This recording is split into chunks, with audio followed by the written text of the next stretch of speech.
Ozieri, Sant'Antioco di Bisarcio. La basilica fu chiesa cattedrale già dall'undicesimo secolo ed è costruita in trachite, che è la pietra locale. Evidenzia almeno 3 fasi costruttive. La prima anteriore al 1090, la seconda attorno al 1150-1160, la terza verso il 1170-1190.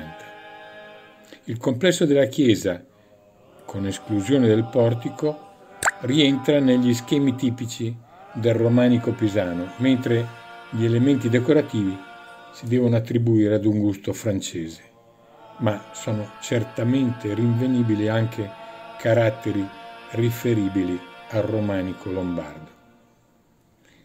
Il portico è stato costruito addossato alla facciata tra il 1170 e il 1190 e si sviluppa su 2 piani, unico esempio nell'architettura del tempo in Sardegna. L'interno è diviso in 3 navate da 5 colonne per lato.